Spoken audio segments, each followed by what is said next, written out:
So, testing, 1, 2, 3. Good evening, everyone. Welcome back. Thanks for being here. Josie Wales, thank you very much for your kind comments. And let me see, how does the Sharia fall under the practice? How does the Sharia fall under practice? The CD, if you can rewrite that, please, so it can make some sense. Yeah, so YouTube shows me I have an excellent connection, so I'll assume we're all good. Let me know if you can all hear me correctly. Hopefully my audio is functioning as it should. Right. Um, so, any questions before I begin, everyone? If you have any questions about Sharia or Islam, drop them in the chat. Try to tag me with my name so it stands out in yellow so I can see it.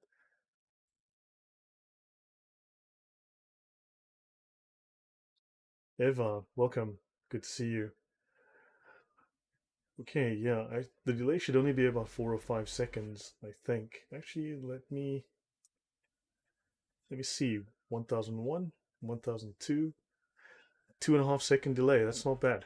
Okay, so the delay is very short. Okay, guys, enough of that. Let me begin then. If you have any questions, as I said, please drop them in the chat. Okay, so last time we ended up with the Dara Al-Islam, so I'll briefly run through this again. Welcome, Dragon. Good to see you. Thank you for being here. Right, and then I'll continue with these phrases and words as we go. Okay. He says they have their own Sharia interpretation, but not quite different from Sunni, just slight disagreement. Okay, right. So in Islam, Dar al-Islam. Yeah, we'll get into Dar al-Salam. There's something interesting about that. So, Dar al-Islam, the land of Islam, the whole territory in which the law of Islam prevails. Okay, all fine and well. And it says here, its unity resides in the community, the unity of the law, and the guarantees assured to members of the Ummah. Okay, and everything outside the Dar al-Islam, or the house of Islam, the abode of Islam, is the Dar al-Harb. Harb means war. So if you're not inside the Dar al-Islam, you live in the house of war. Last time we went through the Dar al-Kharaj, a brothel in the Muslim West. This meant, according to the Encyclopaedia entry, this meant Andalusian Spain. So of course they were allowing brothels to exist so they could tax them, and they were taxing it utilizing the law of land tax. Okay, now Dar al-Salam is the abode of peace, right? The house of peace, a name of paradise in the Quran. Also, notice a name for the city of Baghdad. So this is rather interesting, a name for the city of Baghdad. If there's any interest in me digging deeper into any one of these references by going, for instance, you can learn more about this entry by going here to volume 2, page 128. If there's any interest, do let me know, and I will make that little detour. Okay, then they have this Dar al-Sinna, which is for stockpiling of arms, very interesting, which gave rise to the word arsenal in the Mediterranean languages. Fantastic. So the religion of peace was responsible for stockpiling of arms and the creation of arsenals. That's peaceful. That's peaceful when you need to build up stockpiles of grenades, Kalashnikovs, rockets. That's peaceful. Peaceful indeed. Right. Dar al-Sul, the House of Truce. These are territories not conquered by Muslim troops, but by buying peace by the giving of tribute, the payment of which guarantees truce or armistice, otherwise known as, we discussed previously, Deengeld. Hola, hello. Right, so Deengeld, which means that you keep paying them, and it's extortion, it's what the mafia do. So the religion of peace has its little mafia component. Let's continue. By the way, I'm using volume 13 of the Encyclopedia of Islam. Links in the description. Okay, Dariba, a tax applied to the whole category of taxes, which in practice were added to the basic taxes. So what are the basic taxes in Islam? And of course we can look these up later if you want. Zakat, Jizya, and Kharaj. Kharaj, if I recall, forms part of the land tax. And of course prostitution was taxed according to the land tax rulings. So apart from jizya, these taxes form the basis of the official fiscal system of Islam. So basically, Islam survived most honestly on jizya. right? It collapsed financially when they no longer had dhimmis that they could extort money from. Right, let's continue. Nothing here, so now I'll move to the next page. So, Darura, Dariba, property tax of Islam. Yeah. Actually, let's see Dariba, see if we, yeah, Dariba, property tax. Well, it says a tax applied to the whole category of taxes, to which they added, okay, the kharaj, which we discussed previously. Okay, now Darura. We've discussed this, and I've done my show on. I've done two shows. One, a primer on, and one a much longer show with Adam Sika on the Islamic doctrine of lying. I might do that live on my channel at some point to go through the details of the doctrine of lying, which will be shorter than the lengthy show which had a Q&A at the end, right, which I did on Telegram. So, but those two are available, and the one is a primer which should give you a thorough overview. So understand that Islamic lying is much more than just taqiyya. Please stop focusing on taqiyya. It's a waste of your time. Okay, taqiyya is a very minor, very insignificant detail in the whole doctrine of lying. It's one of many, but it's a very minor one, so please ignore it. Let me see, but Islam doesn't even consider itself as a religion. It calls itself a deen, not a religion. How can it be the religion of peace? You know, Josie, I'm going to slap myself, because you're right. I keep saying that. It's not a religion. It doesn't call itself a religion. It calls itself a deen. A deen is a political system which is based on subjugation and dominance. So it's a totalitarian, oppressive political system, and that is true. So yes, how can it be the religion of peace? Correct, Bullspeed. It's a political system, but it's also a legal system. And in fact, it also has a system of warfare, just like you have the Sun Tzu's Art of War. Islam has a very similar component. Dini Islam, surrender pact. Now there you go, surrender pact, surrender to the horde. Right. These are the Borg, and you will be assimilated. Right. So darura, necessity. So darura is normally coupled with a doctrine called tesir. Okay. So tesir is ease and necessity, to ease all the demands of Islam, to loosen the requirements placed upon you. And darura is when you have a very subjective need to break the laws of Islam, to hide yourself for whatever reason, but to deceive, right? So in law, it is to do an action forbidden by the law. So Muslims are able to do any action that they deem fit, which requires the breaking of any and all Islamic laws, right? So they can eat pork, they can drink wine, they can lie to you, they can do whatever is required. So that's darura, right? And they say here that the legal schools agree. So the four, oh wow, thank you very, very much. I appreciate the donation. Dardir Druha. Thank you. So the prohibitions of religious character may be disregarded in cases of necessity. Now, in my discussion on Islamic lying, we went through the details from the Sharia from different sources, and we showed how deep it's pages and pages. Now, I do want to mention something very important. Muslims will commonly say, but St. Paul lied, or St. Paul encouraged lying in this verse. Now, clearly they will take a rather dishonest, uncharitable view of a single verse. Now, here's the question. Where is St. Paul's chapter or his book on lying? Where is his whole detailed exposition on lying, where he teaches different kinds of lies, when to lie, how to lie, and who to lie to? Now the problem is that doesn't exist, so Muslims are going to have a hard time showing you that, so they have to pick a verse and try to bring your attention to it and make you forget everything that would have to go around it. Whereas Islam, as you know, allows lying, and I showed page after page after page within an entire chapter. In fact, several chapters on how to lie, when to lie, who to lie to, and so on. So they've actually written a book on lying. We can actually find it and read it, which I have. So do find that. It's my last couple of videos done in the last 2 weeks. So have a look at that. So understand. So taking one single verse, taking literally 10 words out of the Bible and saying, hey, that no, because the Bible does not teach you to lie. Right? There's no instruction manual. Islam has an instruction manual on lying. So yeah, so Erkan says, where's the Hindu book on lying? Erkan Abguni says, where's the Tao book on lying? Correct. And where's the Sikh book on lying? Correct. That would be interesting. Show me a copy, and then we'll say, okay, they have a doctrine of lying. But Islam has a book on lying, a whole book, a whole chapter by its greatest scholar ever, the man known as the Proof of Islam, the man with the only Muslim scholar with that title. So understand, there's a big difference taking a few words, 5 or 6 words out of a verse, out of the entire Bible, and say, hey, that's about lying. No, that's not sufficient. Then show me the book. Well, Islam has the book. No one else does.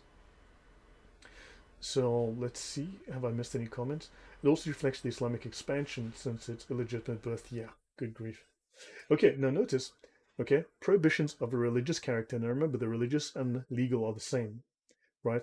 In terms of the Sharia, there is no distinction between religious and legal. So prohibitions of the religious character may be disregarded, and offences committed under the rule of necessity are excused with no form of punishment. So that allows any kind of abuse of this privilege, shall we say. Okay, so let's see, I haven't missed anything. Okay, let us continue. So there's nothing down here. Let me jump to here. Okay. As I read through these, I go through this every so now and again, and as I read through this, I actually do find new terms and phrases that I've missed. So at some point we can go through it again, and I can pick up on some of the terms that I've added since. Right. As I said, you can download this check in the description. So, dhikr, right? Remembering Allah, reciting the names of Allah, the tireless repetition of an ejaculatory litany, a religious service common to all the mystical fraternities. Now again, we are seeing an aspect of the occult, the quote-unquote spiritual aspect of Islam, which is actually the occult, the mystical aspect of Islam, the secret of Islam, right? These are the secret rituals which are being referred to when they speak of the mystical fraternities. And when they speak of the mystical fraternities, they're also referring to the Sunnis. Remember the saints, you have the saints of the church, but also you have the saints of Islam. And the saints of Islam are all Sufis. And of course, as Muslims will tell us, Islam has nothing to do with Islam. So, yeah. Okay, now they say here the revelation sent down to Muhammad, dhikr, is the revelation sent down to Muhammad. Now, let me try and explain something from Gnosticism. Let me see if I can get my thoughts are clear enough on this to get this across correctly. Islam is Gnostic. It explicitly claims to be Gnostic. I've shown you that before. Now, within Gnosticism, within some sects of Gnosticism, you have a good God who was attacked by a bad God. This bad God broke off pieces of the good God that fell from the perfect paradise, fell into earth, and became trapped in matter, which was evil. The matter was made by the bad God. Okay? So this matter is now trapped inside of the bad God. Sorry, it's trapped inside of you as a human. That's your soul, right? And the point of the Gnostics was that they need to commune with Allah, they need to commune with God, so that they can connect with the spiritual essence, free themselves from the world of matter, and free their spirit, and take it back into this, what they call the pleroma, the fullness, right? They can take it back and reunite these elements of the divine.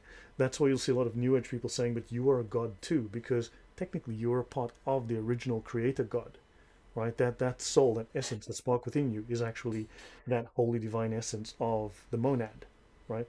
Which equates very much to the Tawhid. So this fell into the world of matter, which was created by the evil God, because matter is imperfect, whereas the world of spirit is pure and perfect, right? So through these practices, now within these texts, within this discussion of Islamic mysticism, you will see things like pre-rational and post-rational, right? These are states that they go into, states before rationality and states after rationality. Now the reason they have to go through these and repeat these words and phrases is, and actually there's something that I will show you that's related to this in a moment, but the reason they have to go into these states is that the world of matter is imperfect, made by an evil God, and that evil God is very often associated with Yahweh. Okay, so Yahweh is the evil God. So now your rational mind is part of the creation of matter, because it's expressing itself through the world of matter. Therefore the rational mind is tainted and corrupt.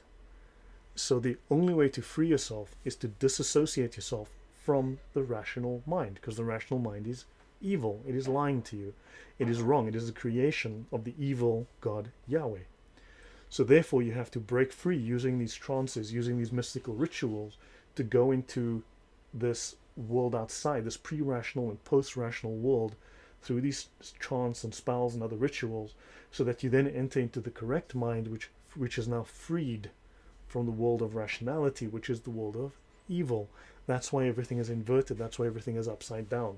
That's why wokeism is morality backwards, right? Because they believe the world of matter of evil. Of course, from the Christian doctrine point of view, God made the world and it was good. For them, the world is evil, the world of matter. And even in Islam, the Sharia says that matter is cursed. So, in that sense, fully concurs with the Gnostic view that matter is evil, that only the world of spirit is clean. So understand now, the more people that are born, the more that you have the soul, the spirit, these sparks of divinity within us are divided and divided and divided. Now, for instance, if you've heard of something like the Georgia Guidestones, these Georgia Guidestones want humanity to be no more than 500 million. They want to reduce the population down to 500 million. You've heard many stories of these whatever groups, whatever random groups people like, but let's call them conspiracy theories, that they need to reduce the world down to a minimum. So the reason is that they then want to concentrate these sparks that are trapped in the matter, these sparks of the divinity trapped inside matter. They can then reduce them by killing off everyone else and then sending that back. That spark goes back. But then within the rest, they're able to then free those. This is why they need to bring down the number of people on the world to reduce the number of sparks, and then these people can then, it's easier to have fewer of them and then free those sparks into back to the monad. So understand these are Gnostic ideas. So the whole satanic concept is very Gnostic as well. So this is why they have this. This is why it's so backwards, and this is why Islam also has no problem killing you, right? So anyway, but that's a longer discussion for another day. But hopefully that gave you some sort of insight into what this would all be about. Josie Wales says, Lloyd has forgotten more about Islam than you or I will ever know. He's also a gifted teacher and imparts his knowledge with a good sense of humor. Thank you. Thank you very much. Who was Devoted Sign? Did I miss something? Okay. Okay, love Devoted Sign. Love this guy's knowledge. Thank you. Okay, guys, so the revelation. Okay, so let's move on. Actually, you know what? There's something that maybe I need to show you. So let me try and find this. Let me try and find you a book that you may find to be of interest.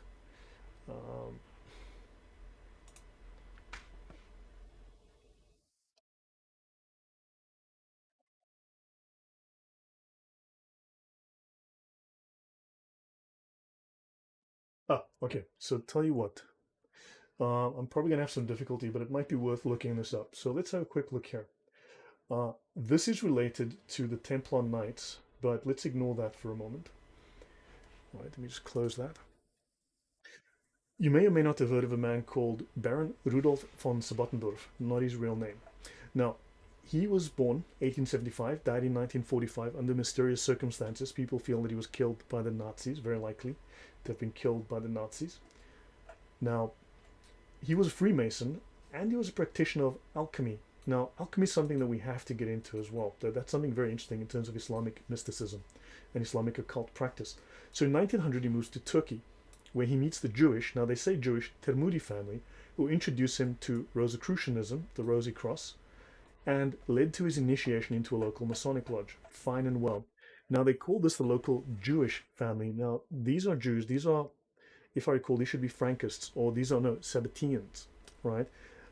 These are followers of Shabtai Tzvi who converted to Islam, what, 400-500 years ago. So instead of saying a Muslim family, they say Jewish family. Now, if you converted 500 years ago, maybe you're no longer Jewish. There's a small possibility, it's tiny.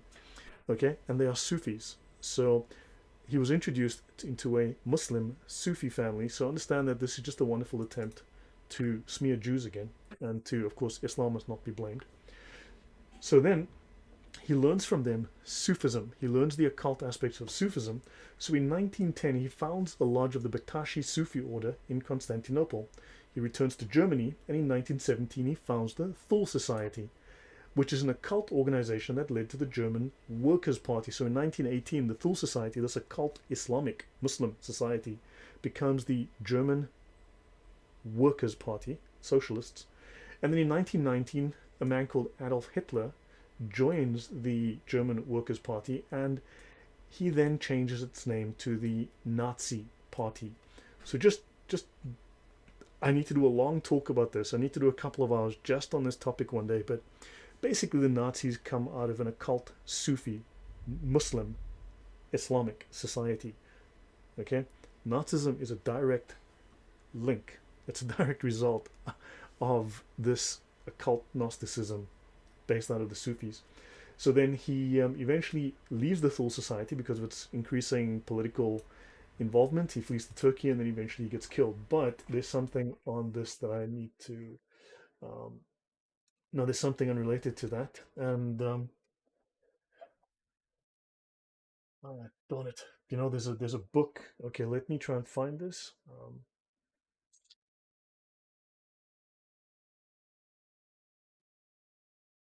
Because this is going to be very interesting to you as well. So,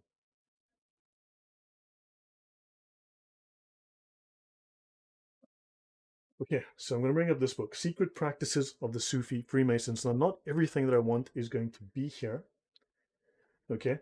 But notice Secret Practices of the Sufi Freemasons, not the Jewish Freemasons, Sufi, Muslim Freemasons, the Islamic teachings at the heart of alchemy. Now, this just goes weird. Okay, so hold on, let me see what comments I've missed. Now I know Muslims reject everything in the Old Testament after the birth of Ishmael. Do they pretty much also reject everything before that? Because the Gnostics reject created God in Genesis. There must be a relationship somewhere there. But yeah, these are questions I need to tackle at length later. So, by Baron Rudolf von Sebottendorf. Okay, so that's a little bit about him. And let's see what they say. So, I'm just going to bring this up. Okay,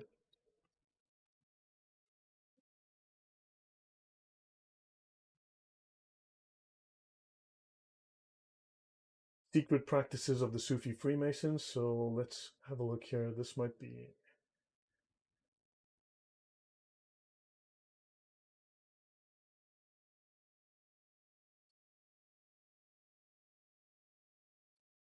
Let me just go to.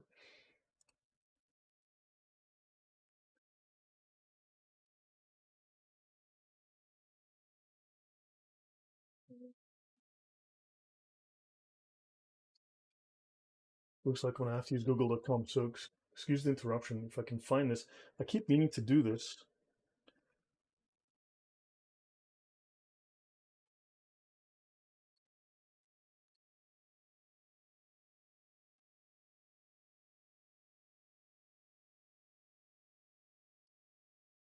Okay, yeah. So this should be enough. This should be sufficient for us for the moment. So this book, Secret Practices of the Sufi Freemasons, again, Islamic Freemasons, it reveals the secret practices of the Bektashi order of Sufis. It shows how this order, also known as Oriental Freemasonry, preserves the ancient spiritual doctrines forgotten by modern Freemasonry. Explains how to transform the soul into the alchemical magnum opus by combining Masonic hand grips and the abbreviated letters of the Quran. So that Alif, Lam, Mim, and all those letters in the Quran, all those meaningless words. This explains what they are for. They are used in those trances to achieve those pre-rational, post-rational, to break from the rational mind and go into these altered states, which allow you to free yourself from the cursed world of matter and the cursed rational mind and enter into the irrational mind and then commune with Allah. Understand? So they claim that they taught all of these Freemasonic groups and that they understand what these secret letters of the Quran mean. And so originally published, okay, and it preserves the ancient spiritual doctrines forgotten by modern Freemasonry. So when they speak of the magnum opus, when they transform the soul into the magnum opus, they mean the perfect man or the perfected man, okay, the qutb, right? Also known as, well, Muhammad was the first perfect man, also known as the insan al-kamil, okay, the perfect man, insane as a camel, right? So you have to use these Masonic hand signs and grips, and then use a precise schedule and these formulas, that dhikr that we spoke of, that whole blah blah blah that you do with Allah, remembering Allah, lovely euphemisms. They incorporate spiritual power into the body and transform the soul from its base state into a noble, godlike state. Now don't forget, the Nazis walked away with the idea that they were the Übermensch, the Superman. right? And of course, everyone else was the Untermensch, the lower man, right? And of course, the Übermensch had to dominate, just like Deen, dominate and subjugate the Untermensch and kill them, just like jihad. So I wonder where Nazis got those ideas. I'm thinking, can't decide. Maybe you guys can help me. But hopefully you can see the direct Islamic connection here. Okay, so Bottendorf explains each abbreviated word in the Quran and the hand gestures that go with them in the order and duration for each exercise. Okay, and an examination of alchemy's Islamic heritage. And it shows how the traditions of Oriental Freemasonry can ennoble the self and lead to higher knowledge, secret Gnostic knowledge. Understand? Islam is occultism. It is through and through occultism. It is Gnosticism. So yeah, hopefully you guys are seeing something. One day I'll do a talk about this, but this deserves a much longer, more detailed discussion. Okay, so look, now that's not to say that I believe any of this necessarily, just so you know. I mean, it's just that they believe it, and this is what they believe, and we need to take them at face value if this is, this is what they believe. Okay, so let me close that. Okay, so get yourself a copy of this book. I haven't read it yet, to be honest. I will. I need to do a show on this, so I've got some notes I want to prepare on this. Okay, right. So, dhikr. So hopefully that was worth learning. Josie, what else is weird random letters in the Quran, freaky stuff, playing around with the occult devil. Yeah. So the random, it's too small in the screen. How is that? Because I'm using full screen. Let me just go to YouTube myself to have a look. Give me a second. Let me mute my tab. Looks fine to me. I'm gonna go on my phone as well. If you guys say it's too small in the screen. Uh,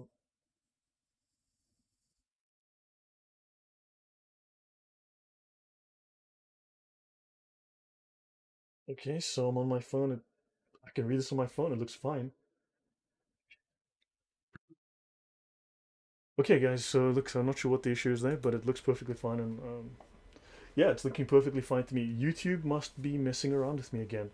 YouTube plays with the audio for some people, and it's looking perfectly fine. I've checked now I've checked a couple of different sources. It looks perfectly fine. It's legible on my. Um, I'll bump it up a little bit, but it looks perfectly fine on my devices. I've checked. Okay, guys, so I'll continue here. Uh, yeah, it might be YouTube messing around with me again.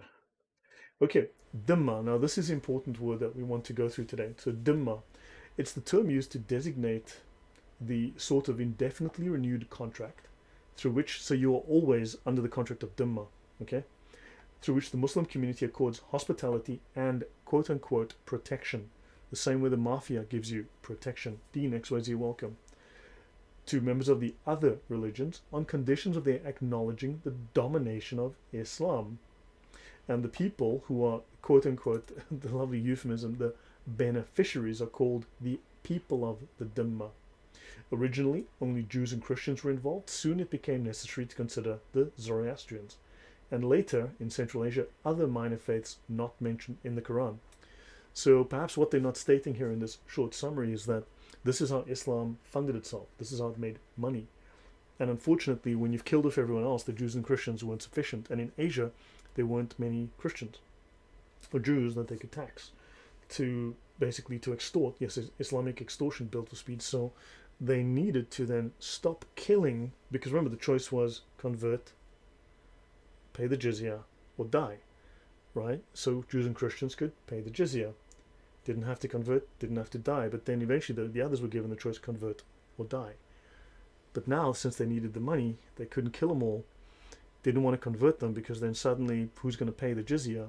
So fine, you could pay the jizya, and that was the only choice available to you. So the audio is a bit soft. Okay, I'm going to turn up my audio next. Okay, so let me turn up my audio. Okay, I've bumped up my audio. Hopefully that is, but guys, YouTube's been doing this. Honestly, YouTube has, some people just have these audio problems. And it seems perfectly fine for everyone. It's perfectly fine when I play it back. It seems to be YouTube doing it. And a dhimmi. So a dhimmi is the beneficiary. And it's lovely the way that they write this. You're the beneficiary of the dhimma. And a dhimmi is defined as against the Muslim and the idolater. So you are an enemy, you fight against them. And also against the Harbi, who's of the same faith but lives in territories not yet under Islam.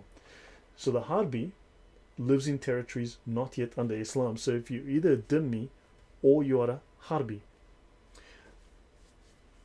So, okay, Josie Wells says it's very clear on his end, everything is good, but yeah, YouTube does this.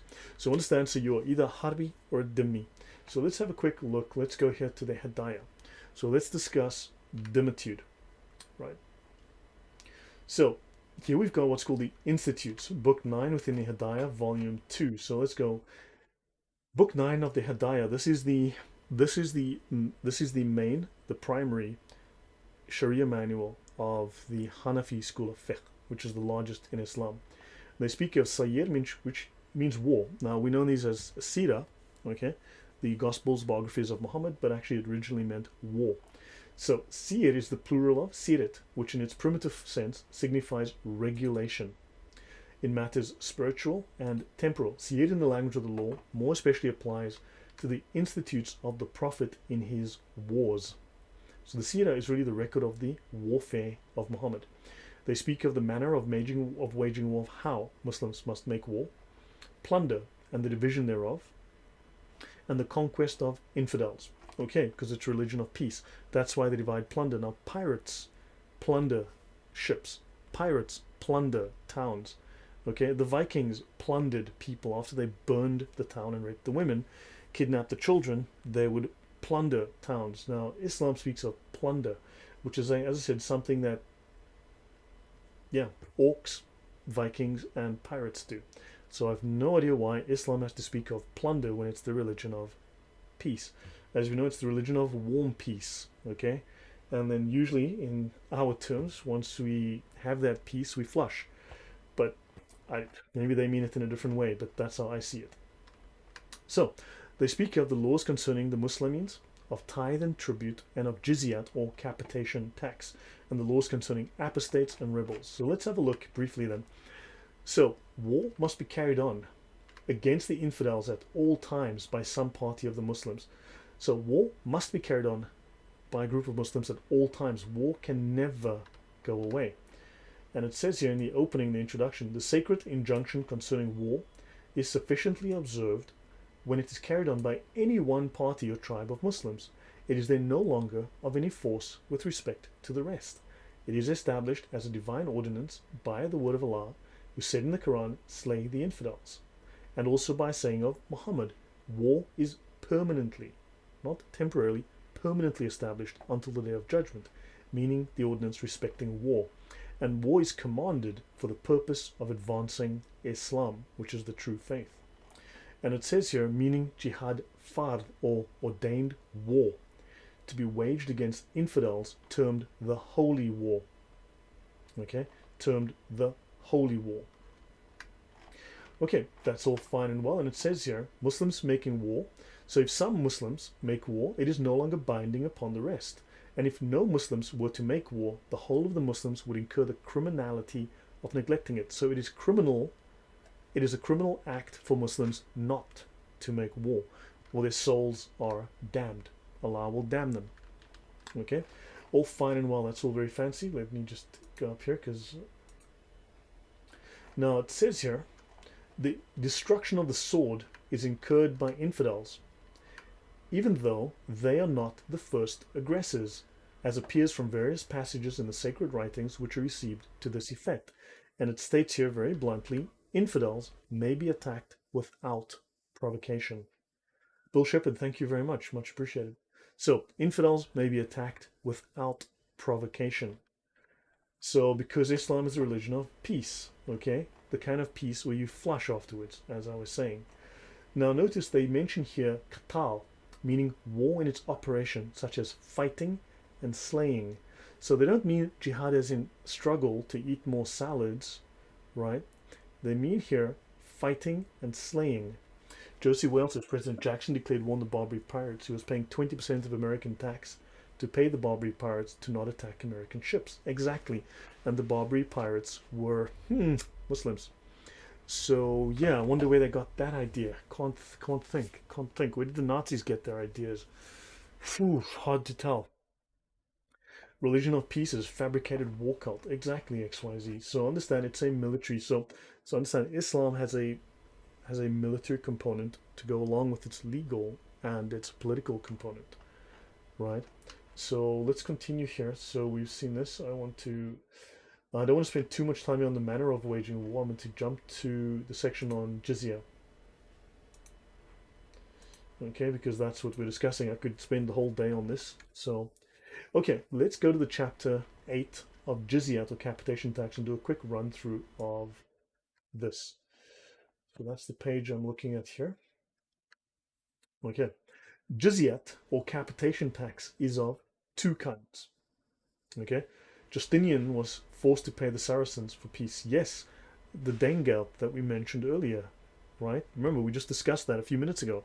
I showed the Dengelt, which was basically a payment to prevent them from harming you, from fighting you. BMW, thank you very much. Maybe create a playlist on your channel, Islamic Terminology Explained. You're welcome, thank you. I shall, yeah, let me do that. I'll try not to be a lazy bum, and I will do that. Um, okay, so jizya is of two kinds. The second species is that which the Imam himself imposes, where he conquers infidels. So let me see. Imams lead prayers and Imams conquer infidels. Imams conquer infidels. Okay, I thought Imams were were leading the religion of peace, but it looks like they're leading war parties that impose Islam on infidels through conquering them. Okay, great. Pardon me. Now notice it says here, capitation tax is due in lieu of destruction. In other words, we can kill you or you can pay us the money. And people go, don't kill me, here's the money. That is known as extortion. That is a crime. That is evil. And this is what Islam does. It's part of the sacred law of Islam. It's part of the Sharia, right? Let me see. Capitation tax serves as an aid to the troops. Because you see, you are supposed to join Islam and then fight in the army to subjugate more of the world. And then what happens is then they take more boys and more men, put them into the army, and then they attack with a larger army, and then they take more people and they have a larger army and attack. And you should be assisting with this process because they are not able to then do this holy duty of making war on everyone. Therefore, you must pay this punishment, this capitation tax, to aid the troops. Sorry. So capitation tax is due in lieu of assistance with person and property. In other words, so you're not providing assistance with the war, so you need to pay. So it is imposed upon the Kitabis and the Majufis, whatever that is. Okay, it is imposed upon people. So it's not optional. Okay, and imposition is not optional. Capitation tax is to be imposed because this is mentioned in the Quran. And Shafi, so they mentioned Shafi here, we'll get to that. It is imposed as a return from the mercy and forbearance shown by the Muslims as a substitute for that destruction which is due upon infidels. So in other words, they are being merciful by not murdering you. So to show thanks, you will give them your money, okay, with a glad heart. Okay, so it's a substitute for the destruction. So jizya is not just tax, it is retribution. In fact, it is called punishment. It is called retribution, right? It's retribution for you not assisting with the war effort. So the assistance which every subject of the Muslim government is by the law enjoined to afford towards carrying on the enjoined war with infidels. Enjoined means commanded by Allah. Allevi, well, yeah, it's a polite term. It's thank you, Erkan. Yeah. So understand. So it must be paid by all Muslims as well. This jizya, okay. This is zakat, but they call it zakat. But 1/8 of the zakat goes towards the war effort. So all Muslims are contributing towards the war effort to subjugate all other humans on the planet and to dominate and take over all land on the planet. So understand. So all Muslims in one way or another is contributing to this war effort. Let's continue.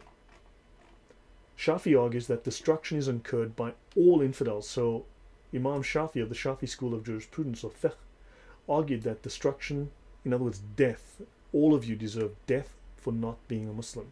That's his view. And okay, but the legality of abstaining from it in consideration of a capitation tax. Okay, so basically, yeah, you can pay a little bit of money and we won't murder you right now. So subject to the original penalty, which is destruction. They say destruction, they mean death. So it is lawful to make slaves of the idolaters. Fantastic. If a Muslim army subdues an infidel territory before any capitation tax is established, the inhabitants, so let me read that again. If a Muslim army subdues an infidel territory, that's where you live, before any capitation tax is established, the inhabitants, together with their wives and children, are all plunder. Don't forget, pirates took plunder. And the property of the state, as is, sounds like socialism, sounds like communism, doesn't it? Like actually fascism. Everything inside the state, nothing outside the state. So the state owns you. Sounds like a oppressive, immoral political system. Not sure where I'm getting that idea from. But you are the property of the state. You're a slave. You're a plunder. You're a booty, war booty. As it is lawful to reduce to slavery all infidels. It is lawful under Islam to reduce to slavery all infidels. So there you go. Don't complain. This is the perfect law of Allah, the beautiful, perfect law of Allah. This is why they discuss Sharia on every street corner, give you pamphlets explaining all this to you, because they're not ashamed. As Ali Dawah said, and we're proud of that. Ali, do me a favor. Read this stuff openly on your channel. Don't hide it. Don't hide it. So, see how long people are going to love Islam. So, their infidelity, in other words, you are not a Muslim. You're an infidel. You are infidelity to Allah. Okay, you're cheating on Allah. Their infidelity is also an atrocious nature because they have apostatized and become infidels after having been led into the way of faith and made acquainted with its excellence. Oh my gosh. Apostates have left the excellence of Islam. They must embrace the faith or be put to death. Okay, so now they're speaking about apostates. Capitation tax is not imposed upon apostates. They must either repent or die. Shafi holds that it is lawful to make slaves of the idolaters of Arabia. So at the time there were Jews, Christians, and other groups in Arabia. So yeah, fantastic. Shafi, wonderful guy. So, if a Muslim army conquers the idolaters of Arabia or apostates, welcome. I see we have a new subscriber, RJ. So, if a Muslim army conquers the idolaters or apostates, their wives and children are plunder. Again, owned by the states, they are property. Right? So you can become property under Islamic law. And that is, they become the property of the state. It says so in so many words. Because, okay, Sadiq made slaves of the women and children of the blah blah tribe, where they apostatized and divided those slaves among his troops. I wonder what they did with with the women and children. And they slew of the men as did not return to the faith. Okay, and notice, it is upon being conquered that they become public property. Public property. Wonder, do we have that in socialism, where everything belongs to the people? I wonder, public property. You know, it's public. Sounds a little socialist. I'm not sure where I'm getting this idea. I wonder where Marx got his crappy ideas from. So let's continue. Let me see, 228. Oh, I've gone too far here. We just. Oh. It says that the term apostates applies not only to individuals but also to whole tribes. Okay, so whole tribes can apostatize. So let me see what Dragon there says Islam, Taslam, convert, pay or die. Very peaceful, correct. So Bill Shepherd said, this is why I don't or won't give to a Muslim charity. Correct. I would strongly recommend we don't do that, because yes, this is what it funds. And Built for Speed says, mafia style, either you do or there'll be consequences. What consequences? Why would I be afraid of why are so many people afraid of showing their face on YouTube? Because it's a religion of peace, right? Nothing to worry about. Nothing to worry about. Okay. Jimmy English says, love your channel, but I'm more and more disturbed by this knowledge of Sharia. Yeah, thank you. I'm glad you do, but understand, you've been spoon-fed, and unfortunately, Christian apologists are unfortunately party to this. They aid and abet the misrepresentation of Islam by focusing on just Quran and Hadith. Islam is far beyond. Now, part of this problem, and I, again, at risk of offending people, part of the problem is the Protestant concept of sola scriptura, right? Now, I'm not getting into a discussion of the biblical or unbiblical nature of sola scriptura, but the problem is for Protestants, they believe that the Bible is everything. And therefore, they apply that same concept to Islam and think the Quran is everything, which is quite bluntly. So, the Quran can be ignored. You can take it and drop it in the Nile like the Muslims did. It is not necessary for Islam to function anymore. It has been fully read, digested, everything has been extracted, and what remains in Islam, how Islam is finally interpreted, is in the Sharia. The Sharia is Islam in practice. The Quran was Islam in theory, a nascent form, an early version. It's now, it's done. Everything's been extracted. It's like the raw material, okay? It's like to make a cake, you need a little bit of milk and a little bit of butter. But a little bit of milk and a little bit of butter is not a cake. Understand? Those are just the raw materials. The cake, the party, that is all the Sharia. That is the fiqh. Okay? Quranists are half Muslim. So yeah, then in fact, according to Islam, according to the Sharia, you're an apostate. Okay? So understand that the problem is that, again, and I need to stress this, the Quran is a waste of your time. I've said this before. Once you learn the Sharia, then you'll understand the Quran. Then you'll understand the Hadith. But understand the Hadith, the tafsir in the Quran, throw it away. Pretend they don't exist. Spend a month pretending that that literature does not exist. It was never written. Just read the Sharia. That explains Islam, black and white, no ambiguities. Okay, so understand, and that again, the concept of sola scriptura does not apply in Islam. But because people are so used to it, they think, well, that's Islam. And unfortunately, name any apologist you like on YouTube. Every single one of them plays into, they've been indoctrinated by the Muslims to believe this, and they play into this, and they perpetuate this false idea. If you want to understand Islam, you do not need the Quran, you don't need the Hadith, you don't need the tafsir. You just go straight to the Sharia. Then you can see where the sources of the Sharia rulings derive from those sources, but the Sharia is the final interpretation agreed upon by all of the scholars. I'll pause there and we just read what has been said. Josie Wales says Muslim charity can only be used by the followers of Islam, correct? That's why there's the Red Cross and the Red Crescent. Red Cross pays money to Red Crescent, but Red Crescent won't pay money to Red Cross. True, they'll do it for political gain, right? As a political act, they'll do it, to make nice. But if it's XYZ, this is what your right hand possesses. Yep. Okay, Jimmy English. Hopefully, I've answered that question. Sharia is the jurisprudence of Islam, correct? But it's more than jurisprudence. There are two aspects. Sharia is one aspect. It's the legalistic aspect, right? Then you've got the Hakika, which is the spiritual aspect, which is the exclusive domain of the major scholars. Not even your imams, your sheikhs, your qadis. It is the domain of the Sufis. Understand? So the spiritual aspect of Islam, that practice is done by these guys, and these guys do that on behalf of all of the Muslims. So the average Muslim is just following orders, literally following orders. Remember, they don't have priests, they have lawyers, right? And above them stands the Sufis. These are the spiritual guys. Okay, let's see. Welcome, Arnold, Nathaniel. Islam says, I'm going to make him an offer he can't refuse, and that is true. And yeah, exactly. And half the time you just speak to the Muslims on YouTube, and it's like they make an offer you can't understand. So, okay. So, Josie was interesting. Where the croissant and kafir originated? Have you listened to explaining? Okay, so interesting where the croissant. Okay, so let's get into a short story. Okay,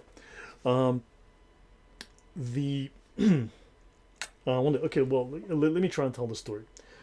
The term croissant. Okay, so let's look at some of the history of that term. The croissant, the humble French croissant, or rather, it should be Viennese croissant technically, but what you have is the Muslims had invaded Austria, and they'd nearly captured Vienna in the 1500s, about 1543, somewhere around there. Okay, and then they decided to go back. Now, what happened was the ambassador from Vienna at the time, the Habsburg Empire, was in Turkey, speaking with whatever, they met somewhere because the Turks were demanding the fortress of Ur on the Danube as tribute, as payment, because they claimed that they owned it and they wanted that territory. And the Habsburg Empire refused to give them this fortress because they obviously felt that this would give them a beachhead into Europe's territory and allow them to launch an attack on Europe. So what happened was the ambassador said to the Turkish ambassador, the fortress may be taken by force of arms, not by force of words. And basically, this was an open declaration of war, because he said, well, look, if you want it, come and take it. Understand? And the Turks saw this as a declaration of war because they were looking to make a war anyway, because they wanted to invade Europe. Their purpose was to take Vienna, which at the time was the capital of Europe, effectively, and then from there they were going to go to Rome, and they were going to stable their horses, as they said, in St. Peter's, right, in the Basilica of St. Peter's. So they had about 18 months to prepare for war, right?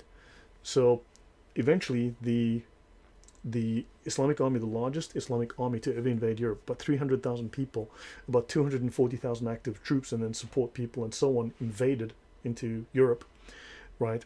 And they eventually surrounded Vienna, and they completely surrounded the city. And what happened is the king of Vienna, so the Habsburg, the emperor, I can't remember his name, the Habsburg emperor, he retreated to Linz with about 20,000 troops, which is not a lot to deal with 240,000, and there was something like 15,000 troops inside of the city of Vienna, which at one time had a massive wall built around it, a massive wall surrounding it. And they also had excellent Germans. They had Germans who were there to support them, and they had Austrians, and they had some other forces inside. 15,000 troops against 300 to 360,000. The exact numbers are all unclear. So what happened is they obviously called for support from the Pope, and the Pope funded money towards this, and the Polish king, King Jan Sobieski III, brought help. He brought 84,000 troops. So he joined forces with the remaining Habsburg Empire troops, and they came to Vienna. And of course, this was 1683 now. On September the 10th, 1683, they arrived above Vienna. Now, there was the Kallenberg above Vienna, and he basically, so on September the 11th, 1683, Jan Sobieski made it to the top of the Kallenberg, and he looked down and he said to his commanders, when he saw the encampment, the Ottoman encampment, he said, this man, so Pasha Kara Mustafa, or Black Mustafa, because he was known as a very corrupt man, so his nickname was Black Mustafa, for taking bribes, and he was very venal. So he said, this man is badly encamped. He knows nothing of war. Surely we will defeat him. This was September the 11th, 1683. At 4 a.m., September the 12th, the Polish army, along with the other troops, went to war, and they attacked the Ottoman troops. Now, what happened is the battle lasted until 4 p.m., but it was about 6 p.m., about 4 or 6 p.m., that the Ottomans decided, look, they had force of numbers. They were dealing with 80,000 troops, and they had about 300,000 people roughly on their side, a 3-to-1 advantage. And remember, the troops inside were dealing with a 15-to-1 disadvantage, right? So they'd been bombarded, but the walls were so thick, and also they had poor cannons, weak cannons. The Ottomans had weak cannons, poor cannons. They couldn't penetrate the wall. So the Germans and the Austrians who were mounted on the walls had much better cannons and much better skills. The problem is they were running out of water, they were running out of food, they were running out of time. And because of the dead, they were eventually started to deal with disease. So then, but they were very good shots. They're much better fighters, much better trained than the Ottomans were, and they were able to repel all the attacks. But what happened was sappers mined under the walls, and they blew out sections of the wall. And when this happened at one time, so for 60 days they held out. Okay, 60 days they held out. They managed to fight them back. They managed to almost breach the wall, but the Germans, the Austrians fought them off, held them back. So then King Jan Sobieski arrived, and on September the 12th at 6 p.m., the Ottomans decided to rally for a single major offensive. And Sobieski ran, at that point, the largest cavalry charge in history. 15,000 light cavalry, bolstered by 3,000 of Poland's very famous at the time winged hussars, who at that point had not been defeated in combat for 125 years. They came screaming down the hill, and they shattered the Turkish army. They ran right into the center of the army, right into the center of the tent. Kara Mustafa escaped. The Turkish army was shattered. The Germans opened the gates of Vienna, they came out and attacked from the rear. So it was a complete slaughter. And of course, Karam Mustafa was punished. He was strangled, right, by the as punishment for his failure, for his loss. Was the biggest loss the Turks had ever suffered. But it should be noted that if you read the works of Osama bin Laden, the reason he chose September the 11th, conspiracy theories aside, was that on September the 11th, Islam was dominant in Europe. It was about to topple Western civilization. It was about to be dominant and take Western civilization. And unfortunately, the Polish put an end to that idea in 1683. So yeah, that was a pretty bad blow. So the reason that September the 11th was important to, as I said, conspiracy theories aside, and grey aliens and Bigfoot and the Illuminati aside, the reason it's important to them is that that was the date that they were dominant, and that's the date they were defeated. He wanted to roll the clock back to September the 11th, 1683. That's why that date's important. Okay, so I'm gonna read into the comments. I hope that was interesting. Okay, so it sounds like a good book. Okay, so Soldiers with Wings. Okay, 30 minutes. So yeah. Okay, history likes to repeat. We gotta send them back. Eva, if you get the winged sauce going, I'll join up. Okay. Okay, so let me continue with this just so that we can finish up with this stuff on jizya. Okay. So just so you have a taste of, so capitation tax is a substitute for destruction, okay, and it's a substitute for aid in the wars of the faith, okay. So they're going to use the money to fight people, okay, and they're punishing you for not joining them in this purpose, for not fighting against other non-Muslims. Oh man, Jimmy English says, have you heard about the car bomb in Liverpool, UK today? No, I did not know about that. Okay, so exactly, BMW says peak of Islam. If you take Vienna, you can take Rome, and that was the intention, correct? So, a monk is not to be destroyed where he does not mix with mankind, and capitation tax with respect to them would be for the purpose of warding off destruction. So the monk would still have to pay it so that the Muslims don't kill him. Let's go here and see what we have.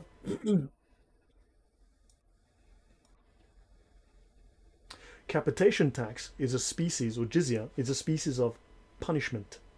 It is inflicted, punishment inflicted upon infidels on account of their infidelity, whence it is termed jizyat, which is derived from jizya, meaning retribution. It is revenge. Okay? So understand, the capitation tax, the jizya, is a punishment, and it is a revenge for you not joining them to fight against others. Let's see. Uh,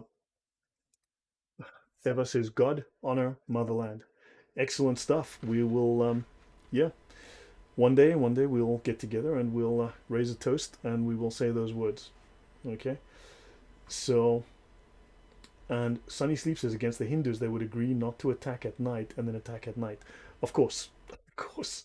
Night raids, in fact, so the night raids was the example, and I did discuss this the last time in the previous shows. In the night raids, of course, Muhammad sets the sunnah, the example of doing that without warning, because they state that this must be, an attack must be met with a warning first. They have to first warn you and say pay, and then we'll attack. But in the example of the night raid, he did this without warning. He just attacked suddenly, burned the village, took the women, killed the men, and yeah. So yes, that is part of the sunnah. And let's see. So I will. Okay, it's almost 1 hour. So let me see. So the capitation tax is a punishment inflicted upon infidels for their obstinacy in infidelity. So you will not stay loyal to Allah. You will not become loyal to Allah. You will not marry yourself to this deity Allah, and therefore you are guilty of infidelity and you're being punished for it. And of course, the regents of Allah on earth are the Muslims, and the Muslims, the regents, have to then carry out the instructions of their master. Okay, and that's what they mean. So notice it says here that it must be exacted in a mortifying and humiliating manner. So what does mortifying mean? So let's have a look. In other words, they're going to scare you to death. Yeah. Mortifying, causing feelings of strong shame or embarrassment. So in other words, yeah, Very embarrassing. Shame and embarrassment. Okay, so the jizya must be extracted in a way that causes you embarrassment and humiliation, right? So, yeah, so the man collecting it must be standing, and according to one tradition, the collector, the tax collector, now we know that Jesus loved tax collectors, right? According to one tradition, the collector is to seize him by the throat and shake him, saying, "Pay your tax, dhimmi." Right, so they have, let's see here, they have to grab you by the throat and shake you and say, "Pay your tax, dhimmi." And therefore, it is evident that capitation tax is a punishment. And where two punishments come together, they are compounded. Secondly, capitation tax is a substitute for death.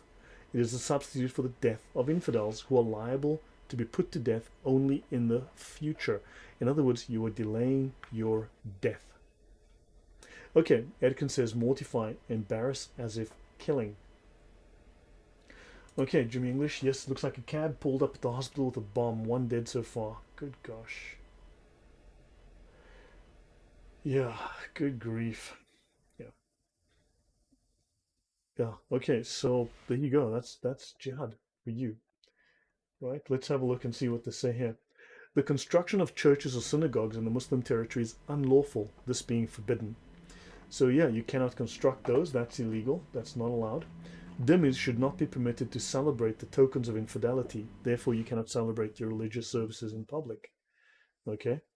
And dhimmis are to be prohibited from constructing churches or synagogues.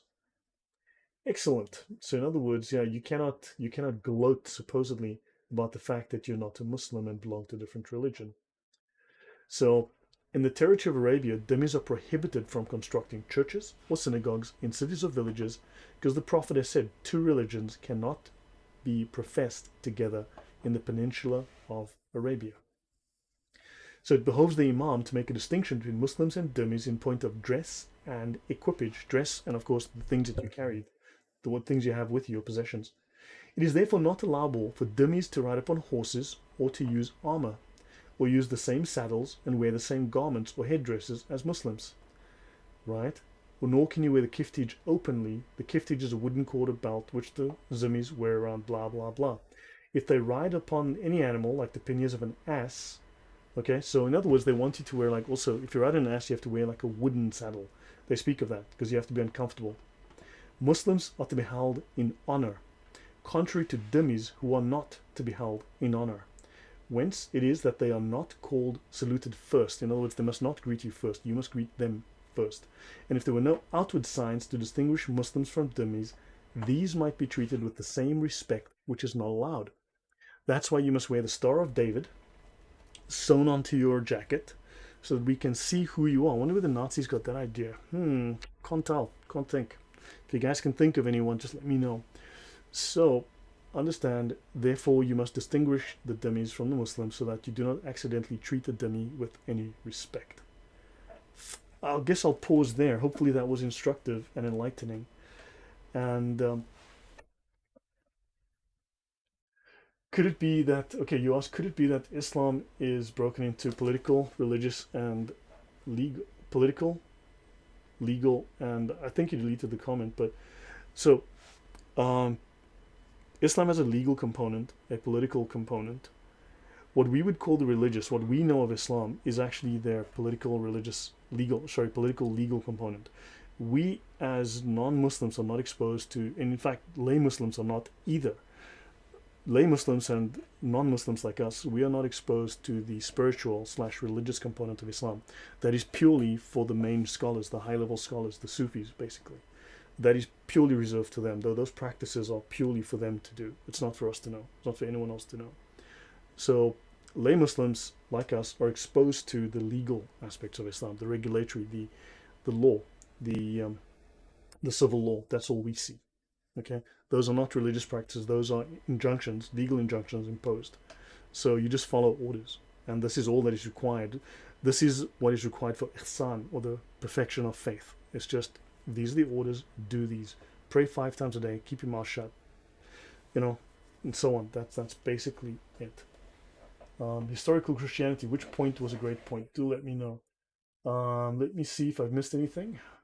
The king of Indonesia was told, convert or we invade and slaughter. So you converted. Well, yeah, I mean, because it's a religion of peace, right? Arnold says, praying for the victims of today's atrocity. Yeah, yeah. It's really sad. So, guys, I think I've made my point with regards to dhimmis in Islam. There's only a little bit left here. I'll just mention, okay, I'll just finish this with a couple of pages and it should be done. Let me see. Yeah, it's okay. There's lots more actually, but I just don't want to keep going with this because I think I've made my point that you understand what dhimmitude is about. And I want to mention one other thing. So dhimmis, and then let me do one more word. There was another word the next word I was going to do was down here. So hopefully you've learned some history today. You've learned some interesting things. Deen, okay? Religion, the obligations which Allah imposes upon man, the domain of divine prescriptions concerning acts of worship and everything involved. But I have shown you guys the definition of deen before. And for anyone who's new, let me go there again just so you can look this up yourself. Deen. This is deen. Let's have a look here.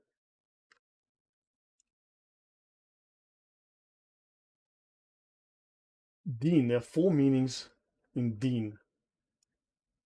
The first is subjugation or dominance, or legislative authority, to put pressure to be obedient, using power to enslave or to make someone obedient. Dintahum fadanu means I subjugated them so they obeyed me. The second meaning is obedience, bondage, subordination, and domination by someone, bearing humiliation under subjugation and the power of others. Right? The obedient tribe is called Qawmun Dahinum, meaning, and here deen does not mean religion, it means obedience. So here it doesn't mean religion. In the second level, it doesn't mean religion. Let's have a look. The third meaning is rules, regulations, ideology, doctrine, custom, tradition, or, or, or religion. Okay? So understand this is religion is stuck down here after, like, you see 1 2 3 4 5 6 7 8 9 10 11 12, after like 12 previous meanings, now you get religion. Historical Christianity says Islam has an authority structure, and it does exactly. Okay, so built to speed. So I was asking if Islam could be interpreted as three components: political, religious, and social. Also military. Don't forget military. And then of course there is the occult. Okay. Let me show you this.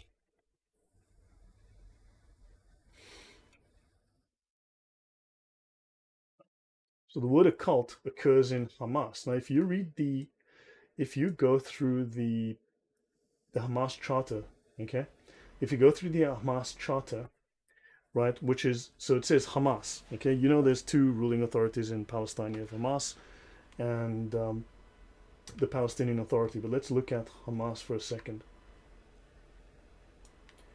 Let's look at Article 2 of their charter. The Islamic resistance movement, that's Hamas, is one of the wings of the Muslim Brotherhood in Palestine. So they are Muslim Brotherhood. The Muslim Brotherhood movement is a universal organization, a worldwide organization, which constitutes the largest Islamic movement in modern times. It is characterized by its deep understanding, accurate comprehension, and its complete embrace of all Islamic concepts, which is culture, creed, politics, economics, education, society, justice, and judgment, law. Right? So understand, as well as the spreading of Islam, that's dawah, education, art, information, and very curiously, the science of the occult. What could that mean? I have no idea. The science of the occult. Why would Islam, which is pure, have to deal with the occult? And of course, conversion to Islam. So understand, Hassan al-Banna was a Sufi. This is the founder of the Muslim Brotherhood, was a Sufi and a Freemason. Right? Sufi and Freemason. Now, the actually, while we are at this,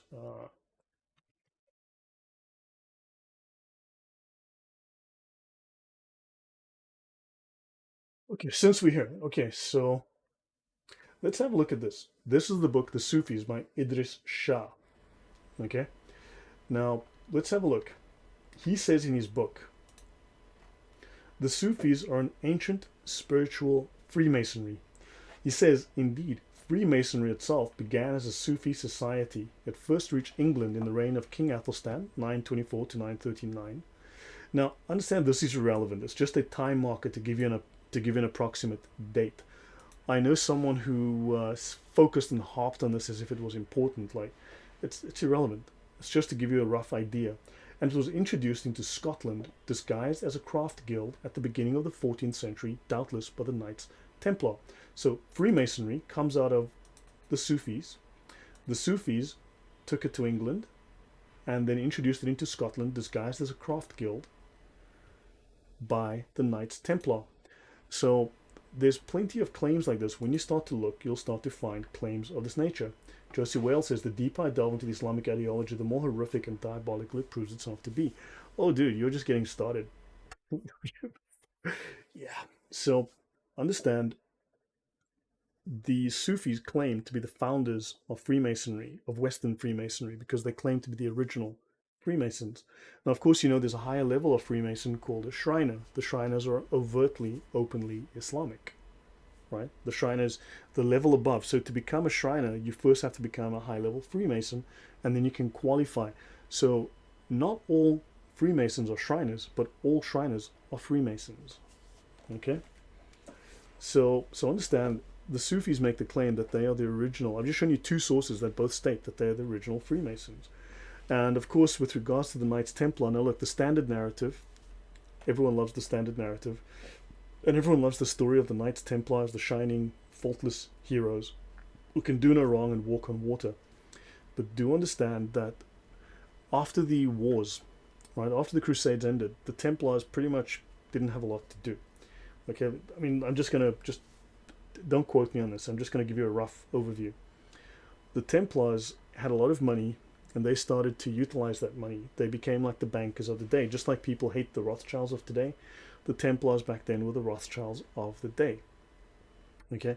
Now, everyone loves to push the idea that the Templars were squeaky clean and incredibly pure, and oh my God, they were amazing.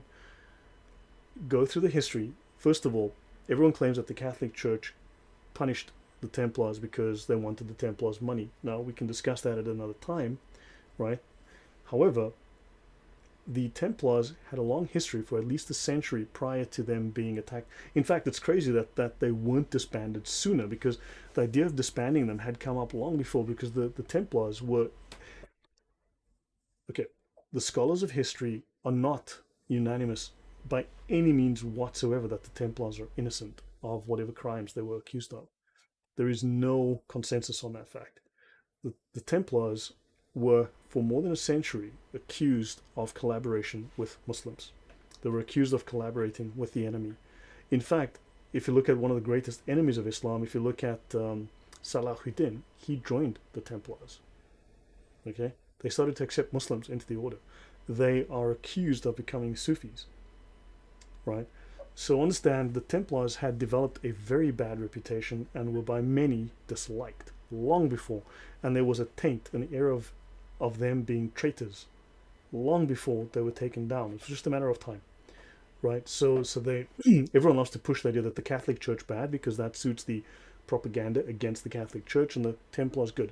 Look into the Templars, they were dirty. A lot of people will tell you the Templars did a lot of dirty things, and there were a lot of things that weren't proven, but people thought, Templars dirty, they did this. They collaborated with the enemy, they were hated, and they were hated for multiple reasons, and therefore you need to look into this. So yeah, the Templars, that's a much more complex issue than the standard narrative allows for. I'll pause here, guys. I'm done.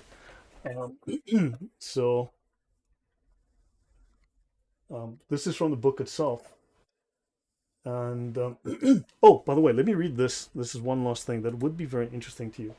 So this is from the book itself. This is written by Richard Burton. Is it? Who did the Robert Graves did the introduction to this. The Sufis are an ancient spiritual Freemasonry. Indeed, Freemasonry began as a Sufi society. It was introduced into Scotland disguised as a craft guild through deception at the beginning of the 14th century by the Knights Templars. Its reformation in the early 18th century London by a group of Protestant sages who mistook the Islamic, the Saracen terms for Hebrew, has obscured many of its early traditions. So in other words, according to this scholar, according to this guy, whatever, according to this person, according to this book, the whole crazy conspiracy of the Freemasons is pinned on the Jews because a bunch of Protestant priests couldn't differentiate between Arabic and Hebrew, and therefore the Jews got blamed. When meanwhile it was Arabic, Saracen. So it was all the whole Freemason thing was the Muslims, the Arabs, not the Jews. These idiots apparently couldn't tell the difference between Arabic script and Hebrew script, and they blamed the Jews. Well, the fact is, of course, as we know, they hated the Jews anyway. Luther hated him, some Jews. But we'll get into that another day. But Luther was, how can I put this politely, an asshole. And so, yeah. So anyway, so there you go. So Richard Burton, translator of the 1001 Nights, being both a Freemason and a Sufi, first pointed out the close relationship between the two societies. So Gabriel, yeah, this makes sense. Scary stuff. Yeah. So look, I mean, we'll talk about Luther another time. Man, there's a lot of work there. Good grief, it's gonna take me months, but to unpack all that, it's insane. Once you start learning a few things about Luther, that's interesting, very interesting. The same about the Templars, the Sufis. But look, seriously, once you dig, when you know where to look and know what to look for, you'll find the Muslims, Islam, the Sufis behind all of this stuff. The Freemasons. I'll get into that. We have dug in the past. So guys, any last questions before I call it a night? DW, thank you very much for your kind words. Much appreciated. Built to speed. You're very welcome. I'm glad I could answer that question. Yeah, sorry, Arnold. Yeah, look, my superpower is actually sarcasm. Sorry about that. It's like, yeah, you know, when I lived in the Middle East, I had this calling to speak about these issues because I was exposed to them on a daily basis. And I haven't told a lot of people this story, but for about 4 years, I had this, it's hard to explain, this voice in the back of my head just screaming at me saying, Lloyd, you need to talk about this. Lloyd, you need to go online. It was actually Sonia Azam that actually got me over that line and got me to actually do something. So thanks, Sonia, for that. And then that voice stopped bothering me, but it wouldn't let me sleep. It's like this voice kept saying, Lloyd, you have to do this.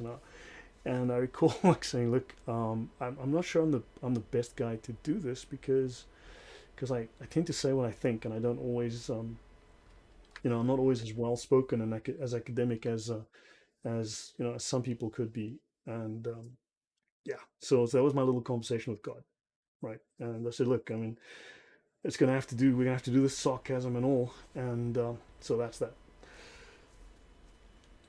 So what's my view of the hybrid war at your border with Belarus? To be honest, I don't know a great deal. I can't answer you very much there at the moment, but the Russians have always wanted to own this region, so some things don't change, I guess. So let me see. Have you come across the Red Dragon sect from Europe? No, Gabriel. What is that? What's the Red Dragon sect? I have no idea. Ricky, you're very welcome. Arnold, is it the spiritual gift? Man, I have no idea. Do you know how much reading this takes? You know how much research, how many books, how much time? You'd be amazed. Strange how God calls the unqualified. Yeah, yeah.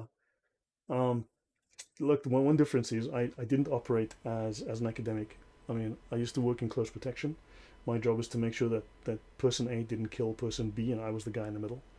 And then, of course, when I started working in national defense, my job was to make sure that crazy people didn't blow things up and kill groups of people with, with whatever means they had at their disposal. Talking Al Qaeda, ISIS, the Iranian Revolutionary Guard Corps, and so on. That was my job. So I come at this from a military perspective, not from an evangelical perspective. I was to some degree trained to fight and to understand political warfare, to understand propaganda narratives and how to deal with that. So I come at this from this perspective. I don't come at it from an academic perspective. I mean, I've had people try to kill me, and it's a little different when you realize the danger, as opposed to it's like you're sitting in an ivory tower at university and you've never actually dealt with danger. Okay, so am I safe out there? I think so. I'm generally a little bit more dangerous than most of the people I'm going to meet. So, okay, guys, I'll call it a night. I hope that was interesting and educational, and we shall see you guys next time. Okay, so anyway, guys, thank you very much for the time. Oh, I'm going to play a small outro that someone made for me. I hate these things at the beginning, they annoy me, but you might find it interesting. Hopefully, the audio comes through. Okay, cheers, guys. Good night.